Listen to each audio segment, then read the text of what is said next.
अस्सलाम वालेकुम स्टूडेंट्स।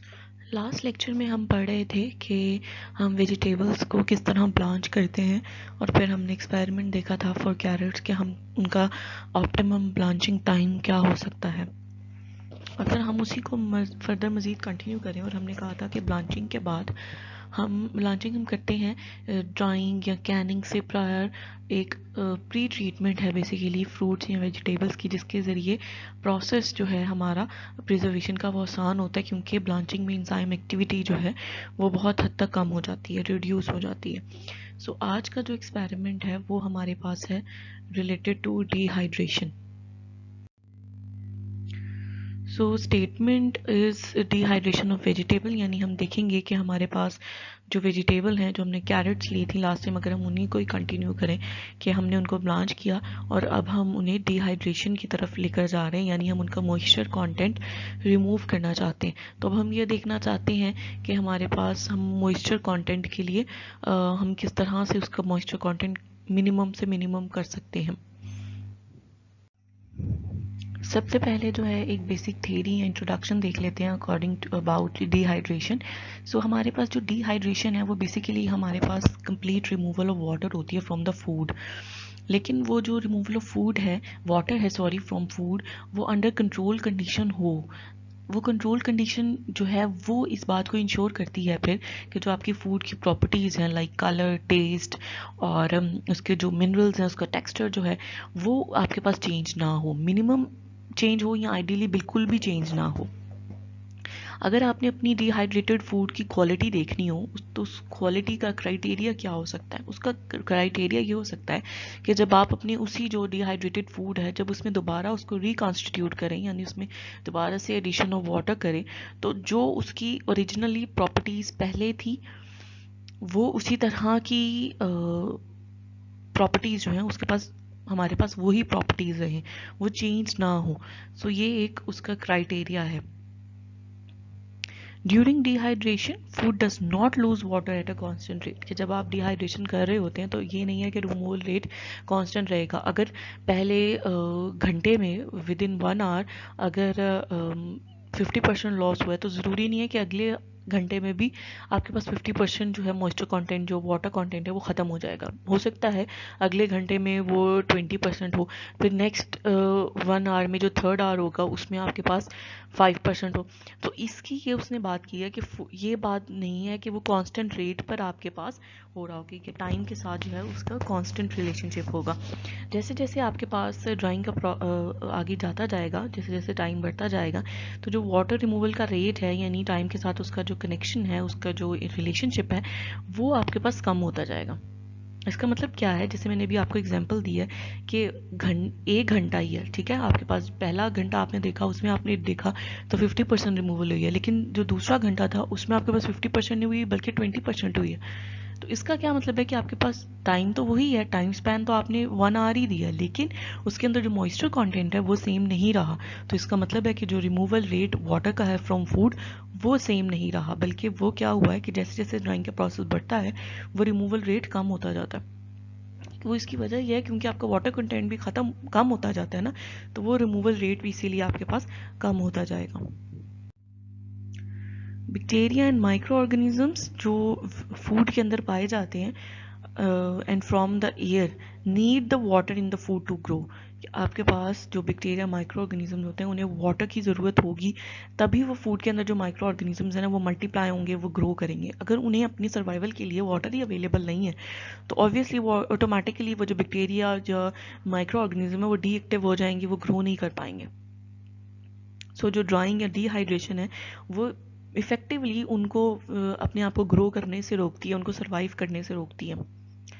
सो इससे क्या होता है कि आपके पास एक हार्ड आउटर लेयर बन जाती है जो माइक्रो ऑर्गेनिजम्स को रोकती है कि वो फूड के अंदर एंटर नहीं हो सकते। एक तो उनका ये है कि उनकी ग्रो करने में उन्हें, क्योंकि वाटर रिक्वायर्ड होता है, जब आप पानी ख़त्म कर रहे हैं थ्रू डिहाइड्रेशन, उसको ड्राई कर रहे हैं तो वो ग्रो नहीं कर पाएंगे।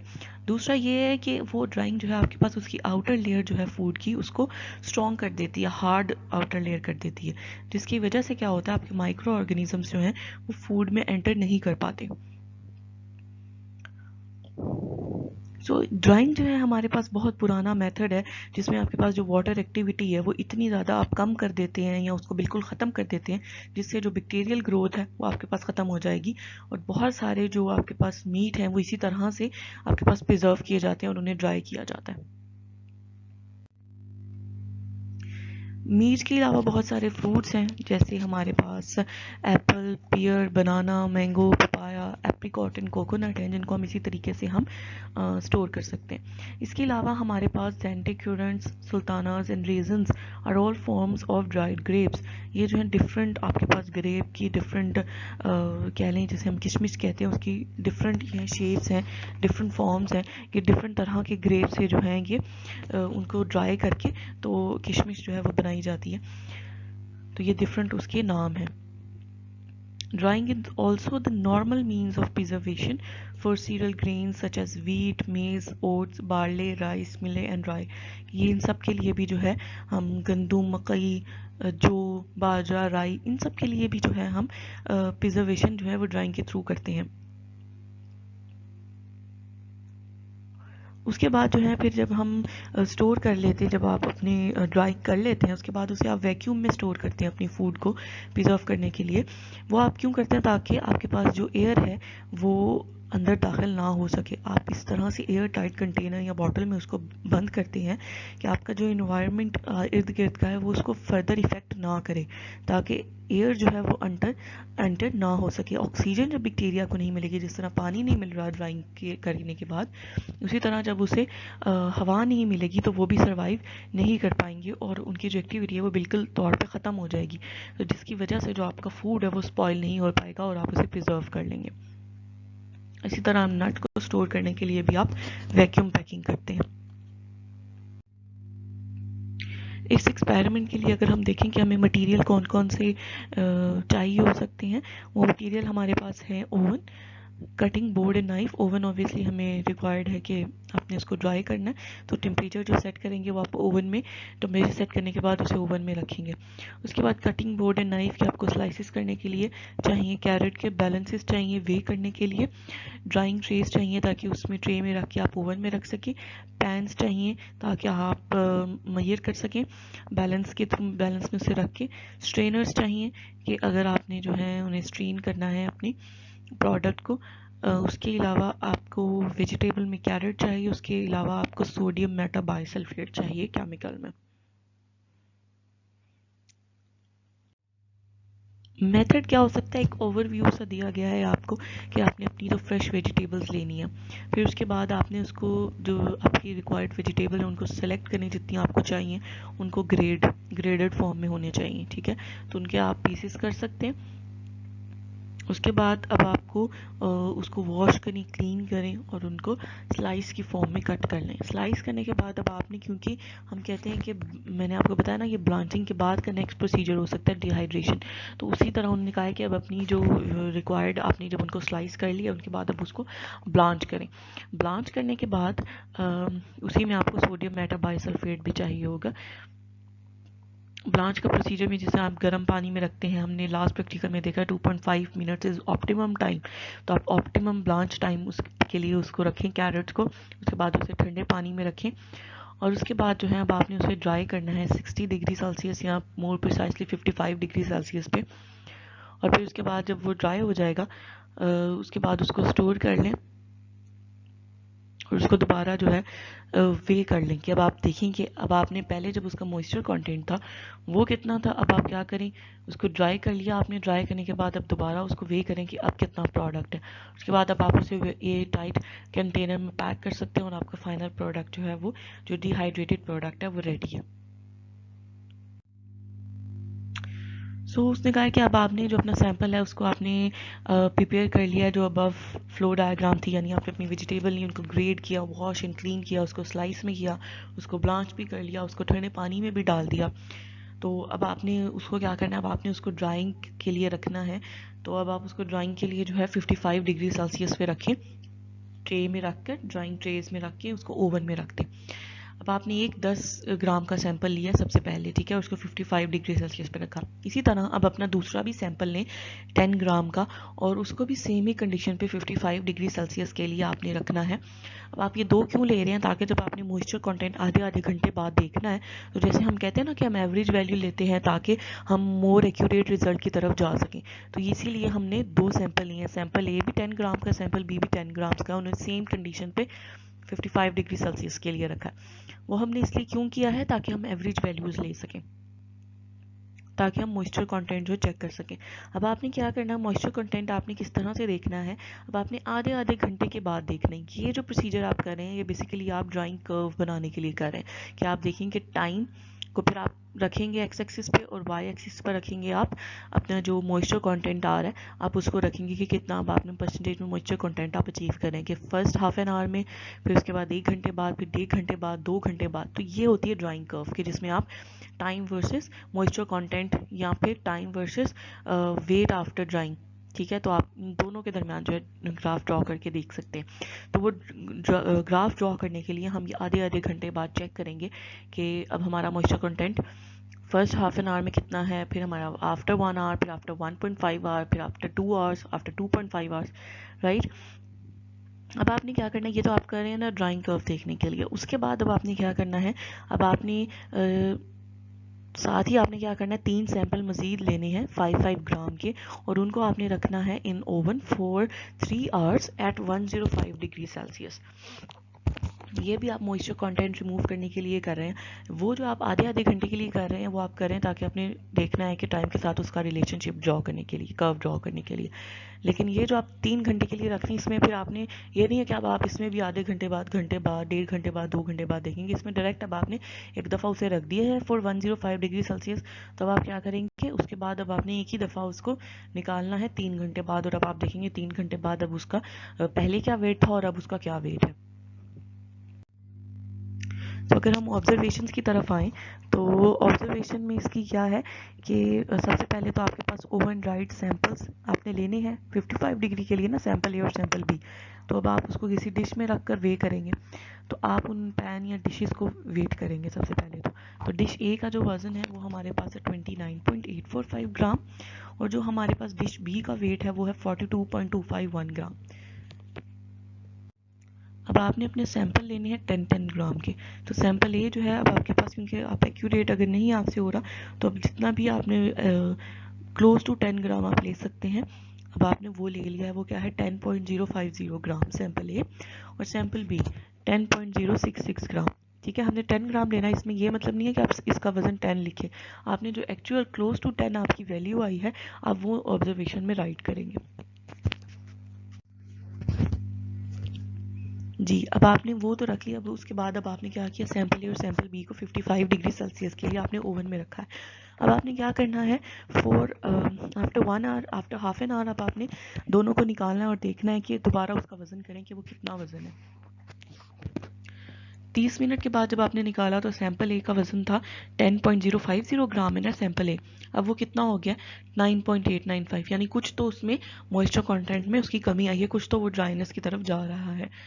अब आपने जब सैंपल बी को देखा तो वो आपके पास है 9.816, वो था 10.066 ग्राम। तो आफ्टर हाफ एन आवर उसका वेट कितना है 9.816, राइट। इसी तरह अब आप after 1 hour, after 1.5 hour, after 2 hour, after 2.5 hour, तो इसी तरह अब आप उसको जो उसका वेट है वो मेजर करते जाएंगे। आप निकालेंगे ओवन से और उसको देखेंगे कि अब उसका वज़न कितना है, ताकि आप ये बता सकें कि अब कितनी जो है मॉइस्चर कंटेंट में जो है वो कमी आ रही है, कितनी ड्राइनेस की तरफ हमारा सैंपल जा रहा है। तो आप इस डाटा की मदद से ग्राफ ड्रॉ कर सकते हैं टाइम और वेट आफ्टर ड्राइंग, मतलब आप उसके लिए ग्राफ ड्रॉ कर सकते हैं कि आधे घंटे में इतना वेट आया, फिर इतना आया। ठीक है, अब आप इसी को डाटा को अब आप परसेंटेज में भी चेंज कर सकते हैं। परसेंटेज मॉइस्चर कंटेंट आप किस तरह से फिर फाइंड आउट कर सकते हैं उसी डाटा का, वो आप कर सकते हैं percentage moisture content is equal to weight after drying, वो जो 9.81 आफ्टर हाफ एन आवर आया वो आप इधर लिखेंगे, डिवाइडेड बाय उसको सैंपल ए का कितना था हमारे पास जब स्टार्ट मिल गया था 10.050 ग्राम, वो लिखेंगे और उसको मल्टीप्लाई कर देंगे 100 के साथ, तो ये आपके पास परसेंटेज मॉइस्चर कंटेंट आएगा विच इज़ 98.46। इसी तरह आप तमाम वैल्यूज़ का जो मॉइस्चर कंटेंट है परसेंटेज की फॉर्म में वो आप फाइंड आउट कर सकते हैं। इसका फिर आप ग्राफ ड्रॉ कर सकते हैं मॉइस्चर कंटेंट वर्सेस टाइम, ताकि आप देख सकें कि पहले आपके पास कितनी परसेंटेज मूव हो रही है within 1 hour within 2 hour, इसलिए फिर आपने ये डाटा लिया। अब आप क्योंकि एवरेज आप इसीलिए 2 सैंपल लिए थे ना कि आप एवरेज निकाल सकें, आपको एक्यूरेट रिजल्ट मिल सके, तो ये जो एक्यूरेट रिजल्ट है उसको देखने के लिए फिर हमने इन दोनों का एवरेज ले लिया, ताकि हमारे पास जो एवरेज डाटा है हम उससे देख सकें कि क्लोज वैल्यू जो है हमारे एक्यूरेसी के करीब आए हमारा आंसर। तो ये जो है अब आप देखें कि पहले शुरू में जो है आपके पास 97.99 मॉइस्चर कंटेंट जो है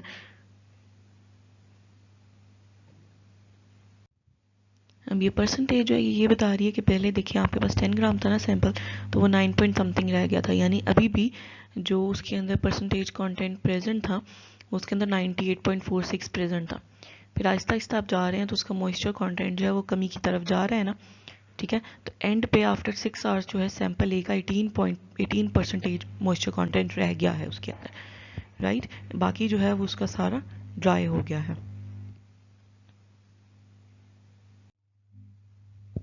इसी तरह अब आपने जो 3 सैंपल रखे थे 5 ग्राम के for 3 hours at 105 degree Celsius, तो वो अब आप क्या करेंगे, वो आपने देखने के लिए वे भी एवरेज के लिए आपने 3 सैंपल रखे हैं तो आपके पास डाटा आ सके। तो उसी तरह आपने खाली डिशेस का वेट किया है, फिर सैंपल जो 5 ग्राम के क्लोज टू 5 ग्राम आपने सैंपल लिए हैं, और उसके बाद जो है फाइनल वेट आफ्टर 3 आवर्स जब आपने निकाला तो कितना वेट अब उसका आया है। आफ्टर 3 आवर्स 0.398 वेट है, 0.4 वेट है और 0.410 वेट है जो आपके पास प्रोडक्ट है उसका वेट।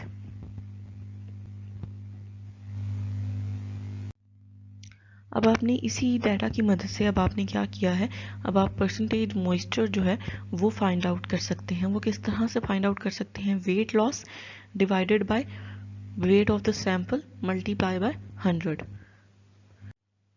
सो इस फॉर्मूला में आप वेट लॉस कैसे निकालेंगे, अब आपके पास आफ्टर ड्राइंग जो वेट आया है, ठीक है, तो उसको आप माइनस करें from initial weight of the carrots vegetable, यानी 5.0105 माइनस 0.3.4 जो भी वेट आया है आफ्टर ड्राइंग, वो आप वेट लॉस की जगह ऊपर लिखेंगे और नीचे वेट ऑफ द सैंपल क्या 5.0 जो भी वैल्यूज़ हैं, तो उस तरह फिर आप मल्टीप्लाई बाय 100 करें तो अब आप निकाल सकते हैं कि परसेंटेज मॉइस्चर कितना प्रेजेंट था आपके सैंपल के अंदर, ठीक है। तो ये सैंपल ए के अंदर जो इतना 92 पॉइंट समथिंग था, सैंपल बी में 92 था, सैंपल सी में 91 था, यानी कैरेट्स में मॉइस्चर कंटेंट तकरीबन 90% जो है, क्लोज टू 90% मॉइस्चर कंटेंट आपके पास रहता है।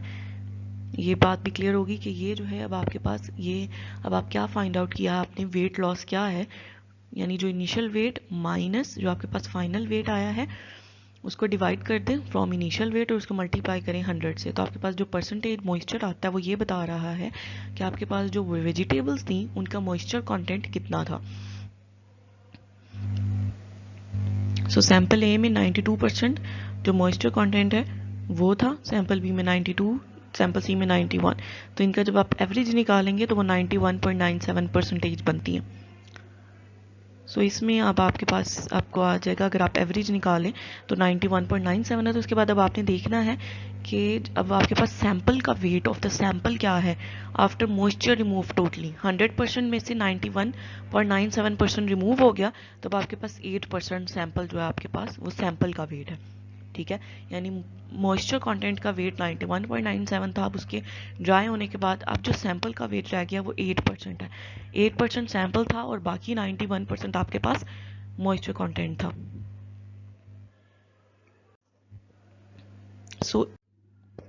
सो इसकी बेस पर आप क्या कंक्लूड कर सकते हैं कि एवरेज जो मॉइस्चर परसेंटेज ऑफ कैरेट है वो क्या है 91.97, कि अगर अब आपने ये देखना है इसके थ्रू आपने क्या देखा है आपने ये ऑब्जर्व किया है कि जो एवरेज मॉइस्चर कंटेंट आपके कैरेट्स में पाया जाता है वो है 91.97%।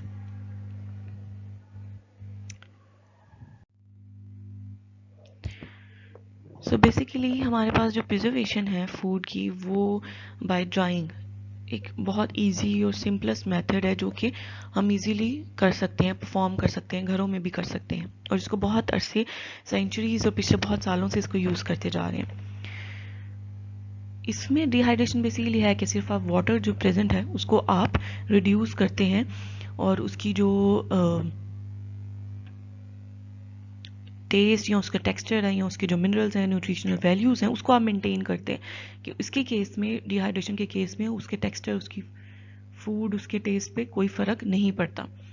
Foods such as meat, fish, apple, raisins, apricot, herbs and vegetables are generally preserved by this method। कि बहुत सारी इस तरह की प्रोडक्ट्स हैं जो कि इस मेथड के थ्रू जो है उन्हें प्रिजर्व किया जाता है। They keep well because of the combination of the physical changes।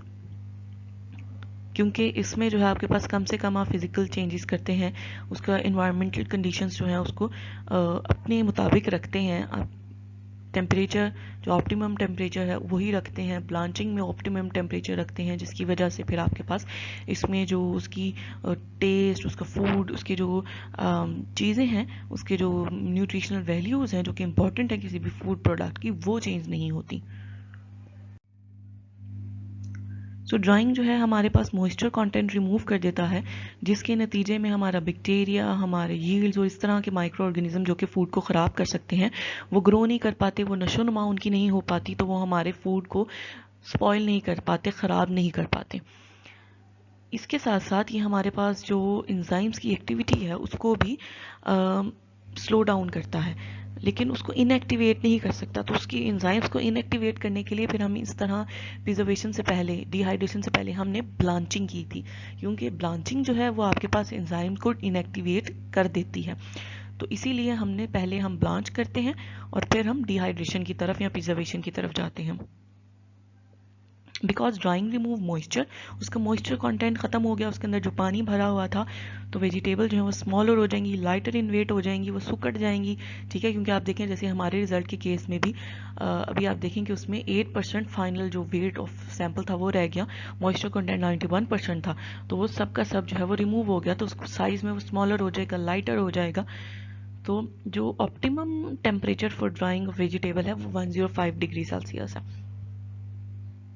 आपने 55 डिग्री सेल्सियस पे भी रख कर देखा और आप उसका मॉइस्चर कंटेंट रिमूव करते रहे, लेकिन अगर आप लिटरेचर में आपने उसके के थ्रू देखा तो वो आपके पास ऑप्टिमम जो टेम्परेचर है, इसी तरह आप डिफरेंट टेम्परेचर्स पे उसको चेक करते जाएं तो वो 105 डिग्री सेल्सियस जो है वो आपके पास ऑप्टिमम टेम्परेचर है, जिसमें आपके पास उसकी जो न्यूट्रिशन वैल्यू, उसका टेक्सचर वो ज़्यादा हार्ड नहीं होगा। वो सारी चीज़ें जो है मद्देनज़र रखते हुए जो लिटरेचर में वैल्यू है वो 105 डिग्री सेल्सियस है। इसीलिए हमने भी अपने जो उसमें 3 सैंपल लिए उनको 105 डिग्री सेल्सियस पे रखा है। If higher temperatures are use the vegetable make is harden. ठीक है, कि वो हार्डर हो जाएगी, उसकी जो आउटर साइड सरफेस है वो सख्त हो जाएगी। तो बेसिकली हमने इसीलिए ऑप्टिमम टेम्परेचर जो है उसी पर हम अपना काम करते हैं। और ये कहाँ से आता है, ये प्रैक्टिकल के थ्रू इसी तरह डिफरेंट डिफरेंट रख कर आप देखते जाएंगे। आपने 55 रखा, आपने 60 रखा, 70 रखा, 100 रखा, और उसके बाद आप देखते जाएंगे कि अपने 60 के बाद अपने प्रोडक्ट निकाल के देखें तो उनकी कैसी, उनका कितने % मॉइस्चर रिमूव हुआ और उनकी ज़ाहिरी हालत जो है वो कैसी थी, उनकी न्यूट्रिशनल वैल्यू तो नहीं चेंज होगी, उनका जायका तो नहीं चेंज हो गया, उनका टेक्सचर तो नहीं चेंज हो गया। तो इस तरह तमाम टेम्परेचर्स पे चेक करने के बाद उन्होंने ये रिजल्ट निकाला कि 105 डिग्री सेल्सियस पे मॉइस्चर कंटेंट भी मैक्सिमम रिमूव होता है और उसकी न्यूट्रिशनल वैल्यू, उसका टेक्सचर, उसका कलर भी मेंटेन रहता है। हो सकता है 105 के बाद मॉइस्चर कंटेंट मज़ीद जल्दी रिमूव हो जाए, कम टाइम में रिमूव हो जाए और ज़्यादा % रिमूव हो जाए, लेकिन आपके पास वो क्या होगा, वो हार्डन होने के चांसेस होंगे, इसलिए आप ऑप्टिमम टाइम की तरफ जाते हैं। सो ड्राइंग जो है वो कभी भी आपने उसको हरी करने की कोशिश नहीं करनी कि आप ड्राइंग करने के लिए अब आप टेम्परेचर अबव कर दें ताकि आप जल्दी से अचीव कर लें, क्योंकि वो आपकी न्यूट्रिशनल वैल्यू भी को भी ख़राब करेगा और आपका प्रोडक्ट जो है उसे भी हार्ड कर देगा। जो वेजिटेबल है उससे हम ये बता सकते हैं कि जो ड्राइंग टाइम है वो बहुत ही इंपॉर्टेंट है, क्रिटिकल है, ताकि वो उसकी सॉफ्टनेस बरकरार रहे। जो ज़्यादा अगर आप लेंथी ड्राइंग टाइम रखेंगे तो आपका प्रोडक्ट जो है वो इतना अच्छा हाई क्वालिटी का नहीं रहेगा। आपने अपना ड्राइंग टाइम को जल्दी नहीं करना, बल्कि आप क्या करें कि अब आप उसके स्मॉलर पीसीस करें, उसका साइज़ स्मॉल रखें, यूनिफॉर्मली स्लाइसिस रखें। ये ना हो कि कोई साइज़ बड़ा है कोई छोटा है, तो यूनिफॉर्मली अपने पीसीस को कट करें और एक अपना प्रोसेस ऑप्टिमम टेम्परेचर पर लगाएं। तो जो ड्राइंग है वो आपकी बहुत ज़्यादा सूटेबल होगी और आपका प्रोडक्ट जो है वो भी टेंडर रहेगा, सॉफ्ट रहेगा, हार्डर नहीं होगा। उसकी असलियत या उसका क्वालिटी फूड आपके पास, क्वालिटी प्रिजर्व फूड आप अचीव कर सकेंगे। आज का लेक्चर यहीं तक था। Thank you so much.